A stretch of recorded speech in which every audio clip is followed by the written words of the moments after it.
جب لوگ پلٹ کے آ جاتے ہیں تو دو فرشتے آتے ہیں، منکر نکیر ان کے نام ہیں، اور وہ اس کو بٹھا دیتے ہیں اور بٹھا کر کے اس سے 3 سوال پوچھتے ہیں۔ پہلا سوال یہ ہوتا ہے من ربک، تیرا رب کون ہے؟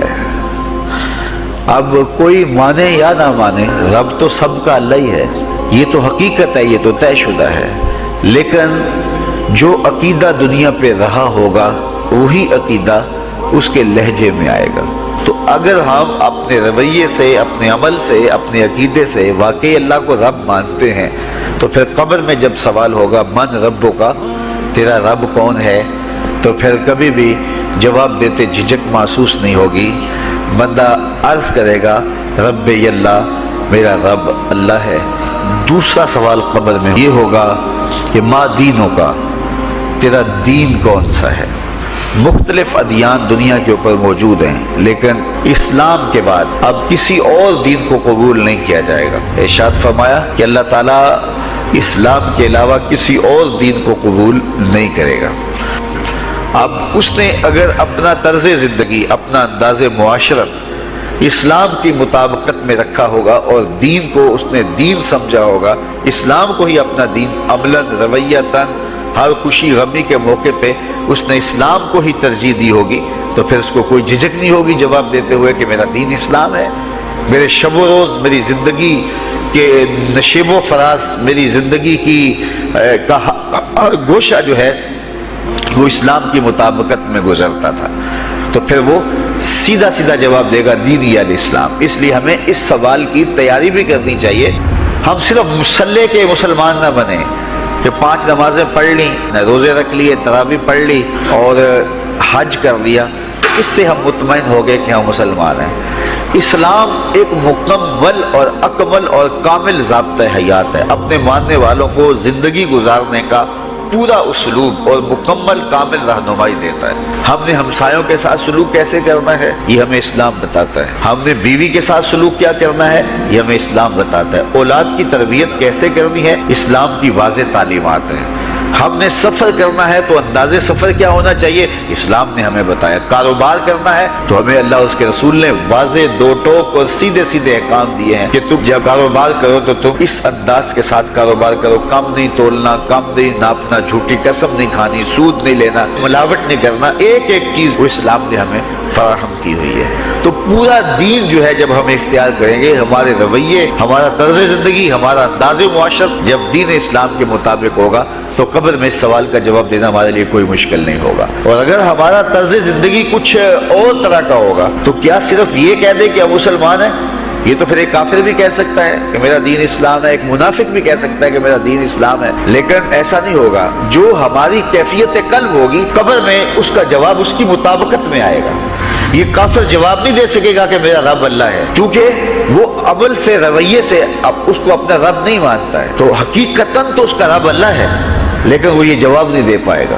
اسی طرح جو شخص اپنے طرز زندگی کے اندر اسلام کو داخل نہیں کر چکا ہے اور اسلام کو اس نے اپنا ہادی رہنما نہیں بنایا ہے، تو وہ قبر میں اس سوال کا جواب کیسے دے سکے گا کہ میرا دین اسلام ہے، چونکہ اس کا رویہ، اس کا طرز زندگی اور اس کا انداز معاشرت ایسا نہیں رہا ہوگا۔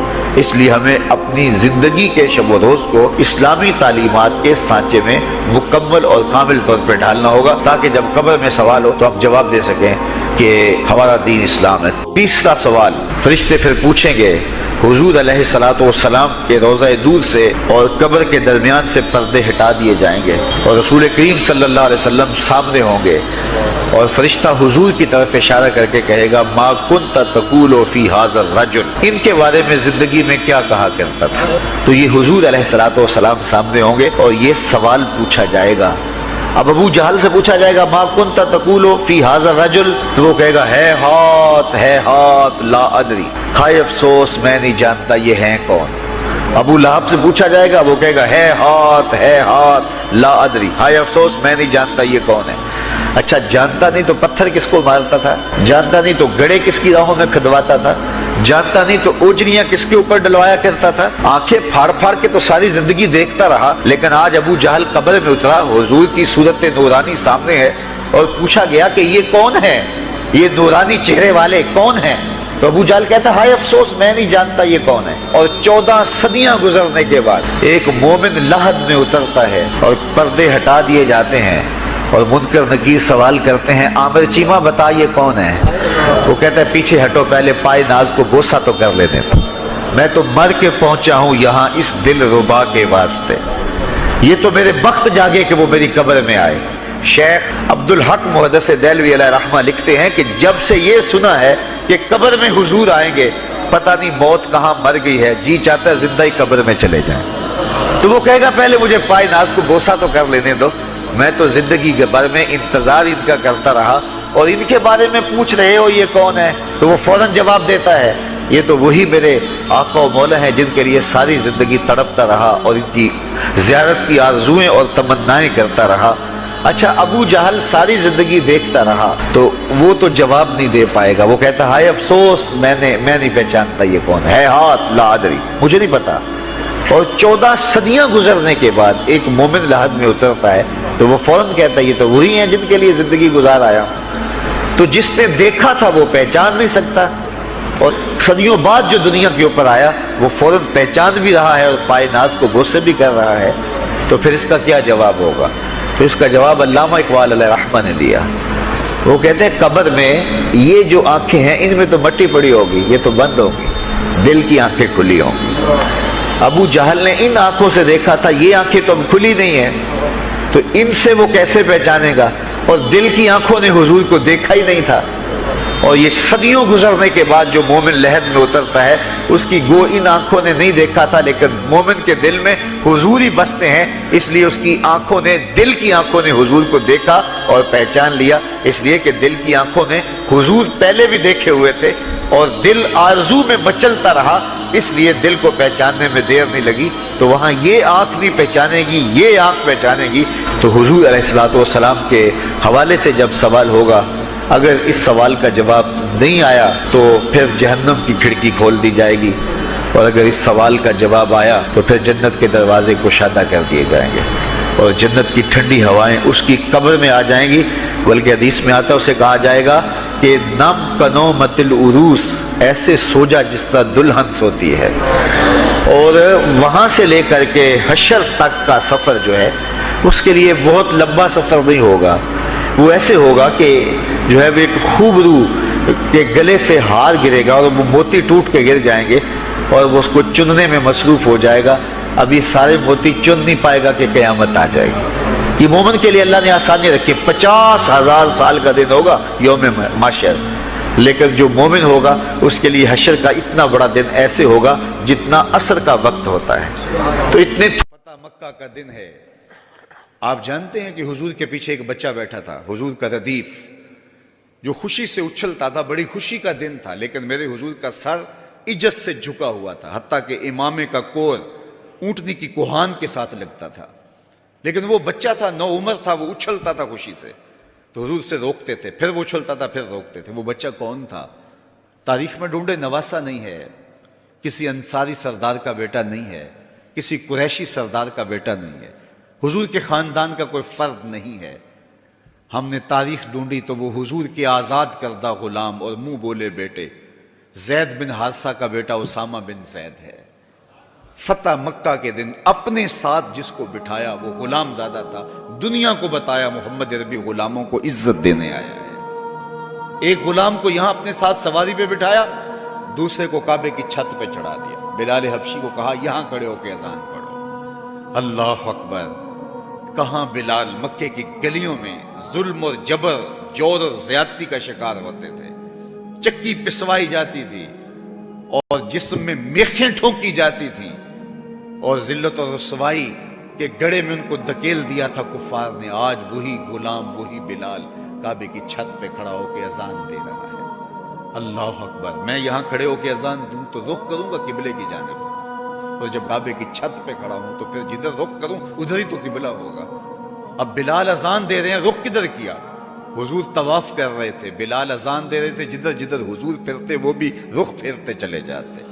اقبال بولے اذان ازل سے تیرے عشق کا ترانہ بنی, اذان ازل سے تیرے عشق کا ترانہ بنی, نماز تو اس کی دید کا ایک بہانہ بنی، ادائے دید سراپا نیاز تھی تیری، کسی کو دیکھتے رہنا نماز تھی تیری۔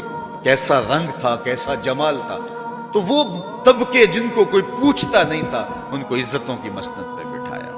غلاموں کو تو بیڑیوں میں جکڑ کے لایا جاتا تھا، انسان کے اوپر حاکم بنا ہوا تھا اور انسان کی تذلیل ہوتی تھی، اور میرے حضور کعبے سے مخاطب ہو کے کہتے ہیں کہ تیری بڑی عزت ہے، لیکن فرمایا کہ مسلمان کی عزت، آبرو اور اس کا خون تیرے سے زیادہ قیمتی ہے۔ یہ سبق دیا، یہ درس دیا تو بھٹکی ہوئی انسانیت کو سراغ زندگی میرے حضور نے عطا کیا۔ تو اس لیے آج میں اور آپ اس کا شکرانہ ادا کرتے ہیں اور اللہ کے حضور لاکھ لاکھ شکر ادا کرتے ہیں کہ ہمیں اس نبی کا غلام ہونے کا شرف اور اعزاز نصیب ہوگا۔ تو پھر ان کی تذکروں اور ان کی محبتوں کی خوشبو بکھیریں گے، ان کے ذکر کی مہک سے مشام ہستی کو کیوں معطر نہیں کریں گے، ان کا تذکرہ نور بھی کریں گے اور ان کے بتائے ہوئے طریقہ کو اختیار کر کے اپنی زندگی کو بھی نور نور کریں گے۔ آج ایک طرف ہم اپنے گھروں پہ چراغاں کرتے ہیں، تو میں کہتا ہوں کہیں یہ چراغاں بنیروں تک محدود نہ رہ جائے، کوئی دیا لے کے دل نگر میں بھی آؤ، کہیں دل کی گلیوں میں اندھیرا نہ رہ جائے۔ تم گلیوں میں تو جھنڈیاں لگا دی، کہیں دل کی گلیاں ویران نہ رہ جائیں۔ آؤ کوئی جھاڑو لے کے دل کی صفائی بھی کرو، تمہارا اندر بھی ستھرا ہو، تمہارا باہر بھی ستھرا ہو، پھر میرے مصطفیٰ پہ درود پڑھو۔ یاری لا تو پاک نبی سنگ اے پر پوری یاری، پھر درود قبول ہے تیرا لاکھ نالوں ایک واری۔ ان کا طرز زندگی روح میں جذب کر لیجئے، ان کے بتائے ہوئے طریقوں کو اپنی زندگی میں اتار لیجئے۔ تو ہم اگر اپنی پہچان حضور کے نام سے کرواتے ہیں اور ہماری ساری پہچان ہے ہی ان کے نام سے، تو پھر ہمارا عمل بھی اس کی گواہی دے، ہمارا رویہ بھی اس کی گواہی دے، ہمارا طرز زندگی بھی اس کی گواہی دے۔ آج بھی اگر اسلام کا دامن پکڑو، وَأَنْتُمُ الْأَعْلَوْنَ إِن كُنْتُم مُؤْمِنِينَ، میرے رب نے وعدہ دیا ہے، کافر لگتے کیا ہیں، تم مومن بن کے دکھاؤ، عزتوں کا تاج تمہارے سر پہ رکھو، لیکن تم تن آسان ہو، تم خواہشات کے بندے بن گئے ہو، آرزوؤں کے غلام بن گئے ہو، اور نعمتیں وہ مانگتے ہو جو بدر اور احد کے صحابہ کو عطا کی گئی۔ کہاں کیسے تمہیں وہ نعمتیں ملیں گی؟ پہلے اپنے آپ کو ثابت تو کرو کہ ہم ان کے اہل ہیں، اور جب اپنی اہلیت ثابت کرو گے تو رحمت کی برکھا برسے گی اور اتنا کرم ہوگا کہ تمہارے دامن تنگ نظر آئیں گے اور تم برستے پھولوں کو سمیٹ نہیں پاؤ گے۔ لیکن افسوس کہ تم طلب وہ کرتے ہو، وہ ایک بڑا معروف جملہ ہے کہ لوگ جو ہے وہ زندگی یزید کی جینا چاہتے ہیں اور موت حسین کی مانگتے۔ صاحب ایسا نہیں ہوتا، اگر حسین ابن علی جیسی زندگی گزاریں گے تو پھر ان کے مراتب رفیع کا حصہ نصیب ہوگا، لیکن اگر ہم اپنی خواہشات کی زندگی گزاریں گے اور کہیں گے کہ ہم چونکہ مسلمان ہوتے ہیں لہذا ساری نعمتیں ہمیں دی جائیں، ہم جھوٹے ہیں، ہم مکار ہیں، ہم 2 نمبر مال بیچتے ہیں، ہم جو چاہیں کریں، ہم وعدہ خلافی کریں، لیکن ساری عزتیں ہماری جھولی میں ہونی چاہیے، مسلمان جو ہوتے ہیں، لیکن ایسا نہیں ہوتا۔ اس کا وعدہ ہے تم مسلمان عمل